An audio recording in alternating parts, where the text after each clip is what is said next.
Dito makikipag-meet ako sa taong nakapulot ng wallet ko.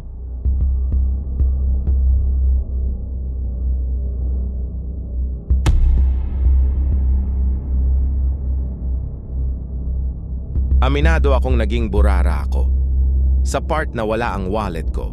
Hindi ko rin kasi inaasahan na mahuhulog ang wallet ko sa bulsa ko habang binabaybay ko ang .C6 Bikutan to Parañaque. Malalaman ko na lang nung nasa bahay na ako. Bigla talaga akong nataranta at dali-dali. Naghanap sa motor at sa bag ko. Nagtry pa akong tawagan ng Chowking 2000 para mag-check sa CCTV nila at magtanong kung may naiwan ako. Wallet ko sa kanila pagtapos ko kumain. After 35 minutes, mabilis ang assist nila at sinabi kaagad sa akin na wala daw akong naiwan sa aking inupuan. Kaya doon ko lang talaga na-realize na nahulog, na ang wallet ko sa aking mga dinaanan, napapaaray ko na talaga ako abang, nag-iisip kung saan nahulog. Kaya sinubukan ko mag-post sa Taytay Rizal Group. Para sa nakakita ng wallet ko, ilang minuto lang at may mga nag-comment at tumulong kaya't nakita kaagad nang nakapulot sa aking wallet. Kaya't dali-dali kaming nag-usap at nag-video call na pag-isipan din namin na magkita para may bigay ang wallet ko. Dito ay nahanap ko si Sir Jason Laroa. Kasi ayun sa kabila. Sige boss, wait lang, palapit na ako.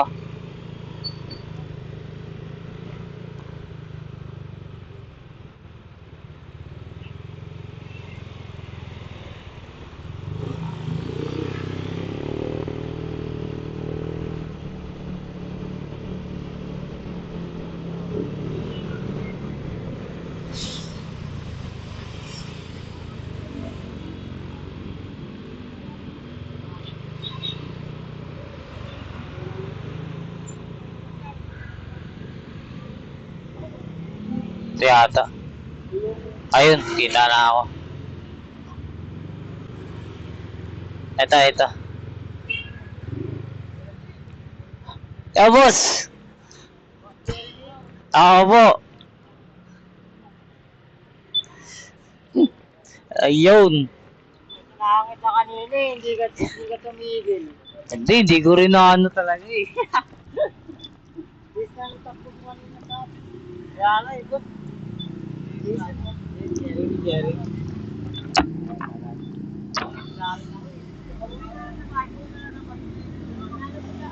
Kaso lang, wala ka na talaga. Kaya, uminto muna ako dun 30 minutes. Bago ko i-deliver yung mga albiyatis ko papuntang Cavite.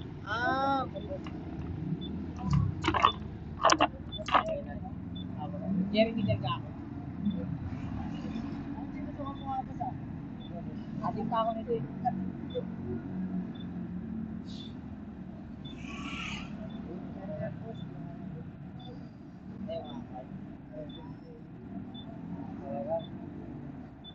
Baka dito mo nilagay sa jacket mo na. Hindi, kasi kakain ko lang.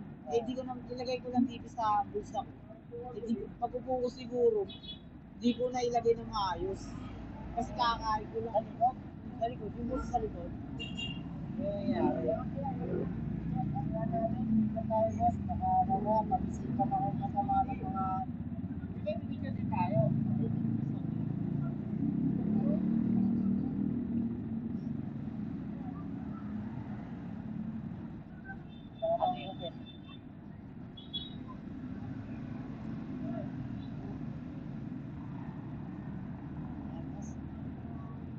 Din tayo para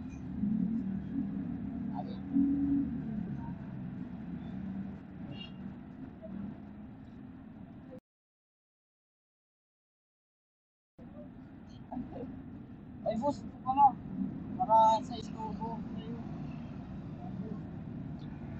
Hindi nga ako nakakuha eh. Kaya ako eh. Akala ko kasi pagdampot ko na nakala ko sinita ka na ng mga kasunod mo. Wala nagsabi sa akin. Inabol ko pa yung yung isang kapwa ko rider na Pops, nakita mo ba yung naka-NMAX kanina? Dito. Pero sabi niya, di na lang daw eh. Kaya inabol ko ang kasama niya. Sabi niya, wala ka na. Hindi kasi naharap pa ako dun eh. Ang nangyari sa intersection kasi, bigla na lang ako napa-diretso kasi nga, pinadiretso na kami nung mga marshal. Yung nangyari. Kasi sa gitna na kami diretso na ako. Thank you, Sam. Thank you.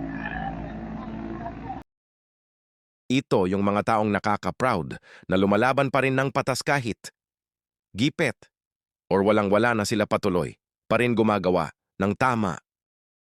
Makikita mo mga mata niya at ngiti niya na marunong siyang matakot at normal. Na lang sa pagkatao niya ang ganong kabaitan na pinapakita niya. Isa siya sa mga nakilala kong tao kong humarap na may takot sa dahilan na meron siyang paniniwala ang pagiging makadiyos. Kaya salut ako kay Sir Jason Laroa dahil lumaki kang honest at mabait. Ipagpatuloy mo lang ang ginagawa mo dahil may blessing din na para sa iyo at paniwalaan mo lang hanggang huli ang paniniwala mo dahil dyan ka magiging maunlad. Thank you so much, Sir Jason Laroa. Always ride safe.